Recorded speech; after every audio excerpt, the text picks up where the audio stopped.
Bonjour à tous et bienvenue dans cette nouvelle vidéo. Dans cette vidéo, nous allons apprendre à réaliser un tempo mapping sur base d'un fichier MIDI enregistré sans métronome.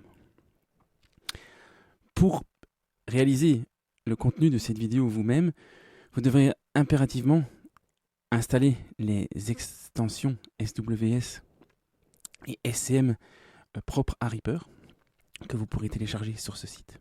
Au passage, vous pourrez réaliser une petite donation pour les développeurs de ces extensions qui font un boulot formidable. Et pour répondre aussi à la question que de nombreuses personnes me posent, pourquoi mon Reaper ressemble à ça et pas le vôtre? Eh bien, tout simplement parce que Reaper est un programme qui est 100% customisable et donc vous pouvez choisir de peaufiner et de réaliser votre propre interface graphique en remplissant vous-même vos boîtes à outils comme vous l'entendez, exécuter vos propres menus, vos propres raccourcis clavier, etc.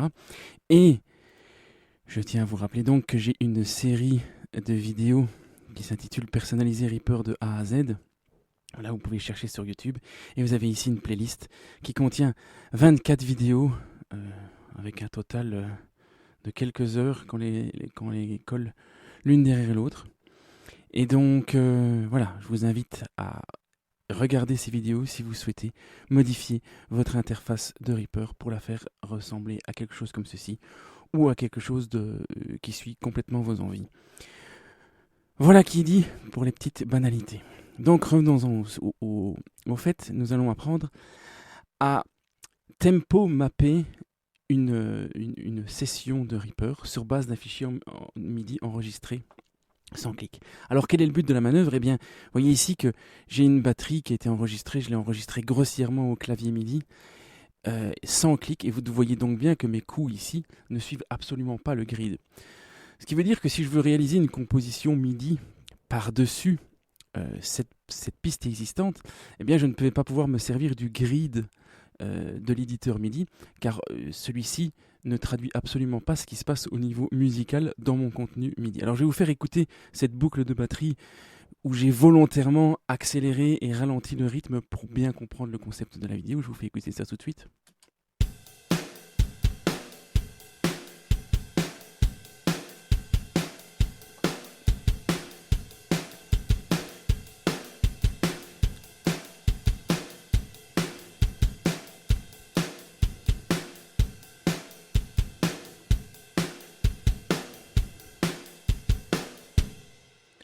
Voilà, comme vous avez pu l'entendre, il y a des nombreuses fluctuations de tempo. Et donc, c'est le but, justement, je l'ai grossièrement enregistré comme ça, pour que on puisse illustrer parfaitement les possibilités de mapping d'une telle session. Alors ici, on parle bien sûr d'une piste MIDI. Il est à noter que le MIDI a pour but de suivre et de s'en conformer normalement à la grille temporelle de mon séquenceur, en l'occurrence ici Reaper. Exemple, si je passe mon tempo à 150, vous constatez que le MIDI a accéléré. Ici, ce n'est pas notre but. Nous voulons conserver la performance intacte et que ce soit le grid de Reaper qui s'adapte à cette performance. Alors bien sûr, pour éviter que les différentes manipulations de mon grid affectent mon fichier témoin, il va falloir que je m'arrange, trouver une petite astuce, qui n'est pas en réalité une astuce, mais en tout cas cocher une option pour que mon fichier MIDI reste toujours tel que je l'ai enregistré. Alors pour ce faire, je vais aller dans les propriétés de l'item. Au passage, si vous n'avez pas, comme moi ici, le petit bouton I qui vous permet d'arriver dans les propriétés de l'item, vous pouvez cliquer droit, aller dans le menu Item Properties, ou alors, si vous voulez, comme moi, avoir ici le petit bouton I, et bien vous allez dans les préférences, apparence média, et vous cochez la case Properties ici. Vous voyez que si je la décoche et que j'applique, je n'ai plus mon petit I. Si je la recoche, j'ai mon I qui apparaît. Pareil pour FX, Mute, etc. pour avoir des boutons d'accès directement sur les items. Petite parenthèse donc fermée, j'ouvre donc les propriétés de mon item, je vais cocher le bouton Properties, et ici, je vais cocher cette case Ignore Project Tempo, Use. Alors par défaut, vous devriez trouver, vous, ici quelque chose comme 120. Eh bien, vous allez rentrer la valeur de votre session à laquelle le fichier MIDI a été enregistré. Donc en l'occurrence ici 91. Donc je vais tout simplement taper 91 et bien m'assurer que mon V soit coché. Je clique sur OK. Ensuite sur OK ici. À partir de ce moment, même si je change le tempo de ma session, vous constatez que mon fichier MIDI, lui, reste intact. Alors pour être parfaitement sûr que mon fichier MIDI reste intact, donc je le rappelle, bien cocher Ignore Project Tempo et mettre votre tempo de session de base. Et vous pouvez également aller dans les propriétés ici de Set Track Time Base, de mettre la time base en time. Ici, personnellement, j'utilise dans mon project settings un défaut qui fait en sorte que la time base des pistes soit toujours en time. Ce n'est peut-être pas votre cas, et donc pour que votre piste MIDI, malgré la propriété cochée d'ignorer le tempo du projet, eh bien vous pouvez vous assurer que la time base de votre track est toujours en time. Voilà qui est fait. Donc ici, nous avons déjà réalisé une première étape, à savoir que je peux changer comme je veux mon grid ou le tempo de ma session. Eh bien mon fichier MIDI, lui, reste intact comme je l'ai joué. Maintenant, nous allons voir comment nous allons pouvoir conformer notre grid à notre performance. Alors pour ce faire, c'est très simple. On va commencer par dupliquer la piste. Tout simplement. J'ai utilisé ici un raccourci clavier chez moi qui est le CTRL-T pour dupliquer la piste. Ce sera peut-être un autre chez vous. Si d'aventure, vous n'avez pas de raccourci clavier, eh bien vous pouvez aller dans le menu par défaut, Duplicate Tracks. Vous allez pouvoir supprimer ici le plugin, si vous en avez un chargé sur la copie, c'est inutile d'utiliser de la ressource pour rien. Et je vais renommer cette piste, une question de clarté, en batterie copie. Je vais donc laisser cette piste intacte et je vais travailler sur celle-ci. Alors je vais ouvrir mon éditeur MIDI en double-cliquant sur l'item. Voilà, et je vais trouver donc chaque note MIDI qui a été donnée. Le but du jeu maintenant va être de marquer les débuts de mesure ou les débuts de temps ou voire même les croches en fonction de la précision que vous voulez de votre mapping. Ici, pour une question de gain de temps, je vais simplement mapper mesure par mesure. En gros, je vais demander à Reaper de m'adapter le tempo de la session par mesure uniquement et ne pas aller aussi finement que par temps ou par croche. Donc comment je vais faire pour mapper ? Eh bien je vais garder à chaque fois ici, donc si je compte la mesure qui est la boucle de batterie ici est en 4-4, eh bien donc si je veux mapper les débuts de mesure, je vais marquer chacune des notes où je compte le temps 1. Donc 1, 2, 3, 4, 1, 2, 3, 4, 1, 2, 3, 4, 1, 2, 3, 4, 1, etc. Et donc chaque fois que je dis 1, je vais marquer cette note pour pouvoir l'utiliser plus tard avec une action particulière. Alors comment je vais faire pour noter cette note ? Eh bien, je vais par exemple utiliser le Smart Button ici de Mute Notes. Alors petite parenthèse pour ceux qui ne le savent pas, chaque bouton de Reaper peut être activé par un clic droit ici. Si je clique droit, ça veut dire que l'action qui est sous cette icône, en l'occurrence ici, muter la note, se retrouve affectée à mon pointeur de souris. Et lorsque je clique sur une note, eh bien je réalise cette action. Donc je peux, pour ne pas avoir à sélectionner la note et aller chaque fois appuyer sur le bouton, j'arme le bouton, l'icône en question, via un clic droit, et alors ma souris devient cet outil. Si d'aventure vous n'aviez pas le mute note dans votre boîte à outils, ici, je vous invite donc à le faire. Vous cliquez droit dans une partie vide de votre boîte à outils, vous allez dans Customize Toolbar, vous ajoutez une action, vous cherchez l'action ici, en l'occurrence, Mute Events Toggle. Voilà. Vous ajoutez cette action dans votre toolbar et vous allez vous retrouver avec un bouton qui s'appellera Mute Events. Voilà qui est fait. Je vais donc ici mapper le 1 de chaque mesure. Alors, j'active mon bouton. Ici. Le 1 est ici. Ici. Alors, je ne vais pas écouter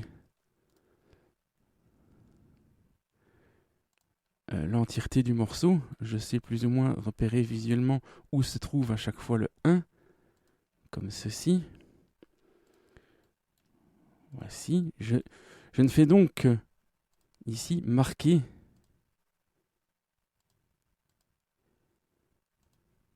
faire attention de ne pas cliquer à côté pour ne pas démarquer une note. Donc ici, je ne fais que chaque fois mettre en surbrillance ou en mute la note qui correspond au 1 de ma mesure.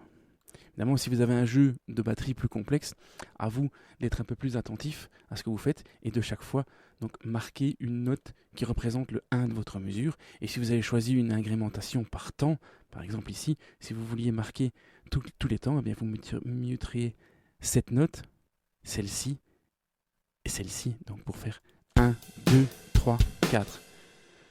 Si vous avez compris ce que je voulais dire. Donc ici, j'ai donc muté chaque début de mesure. On va quand même écouter pour être sûr de ne pas faire de conneries.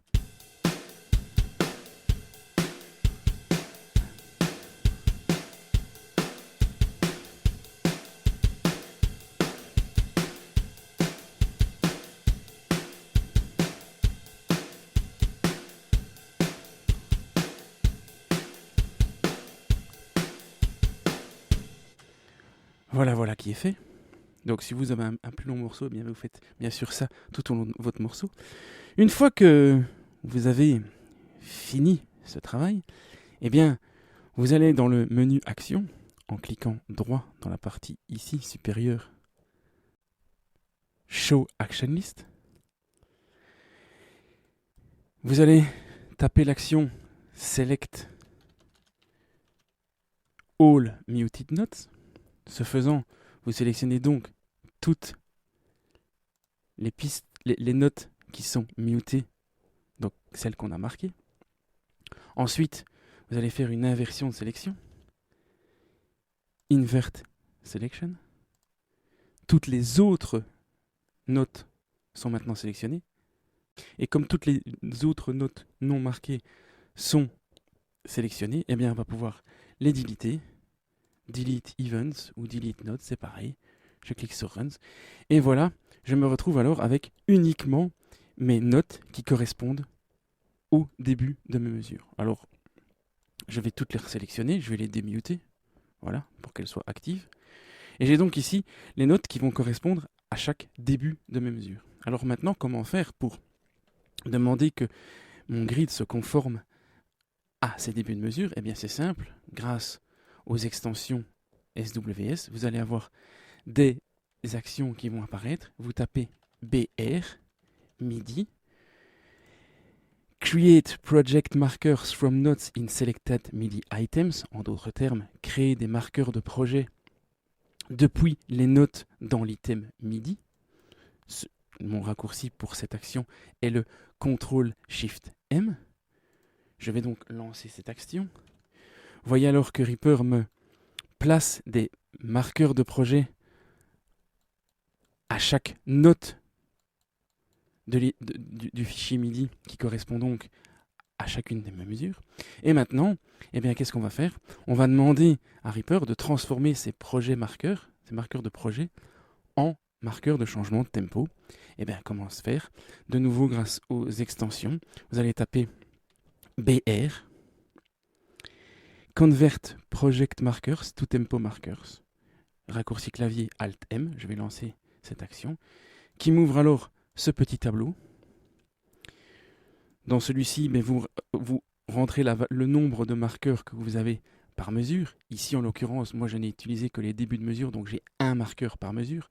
Si vous aviez choisi de faire votre tempo mapping sur base des temps, eh bien, vous auriez 4 marqueurs par mesure, donc vous entriez le chiffre 4 ici. Votre signature rythmique, ici en l'occurrence 4-4. Vous pouvez ou non cocher cette case qui vous permet de créer des fluctuations de tempo un peu plus douces.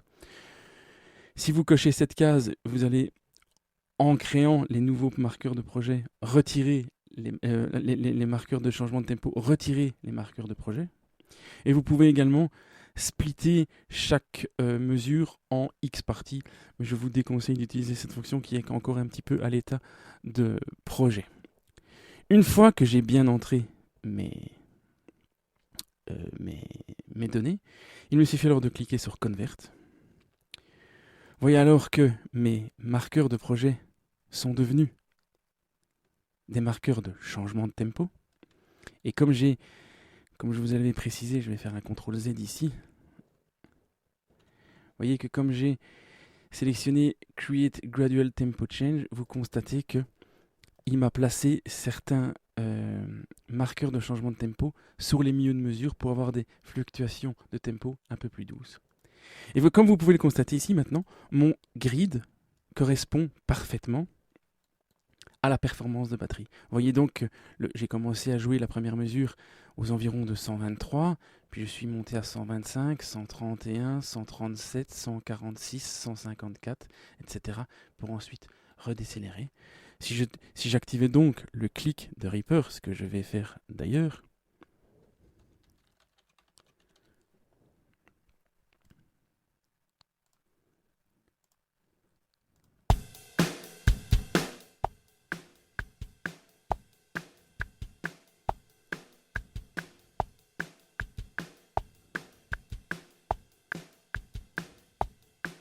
constatez donc que le métronome suit maintenant ma performance de batterie.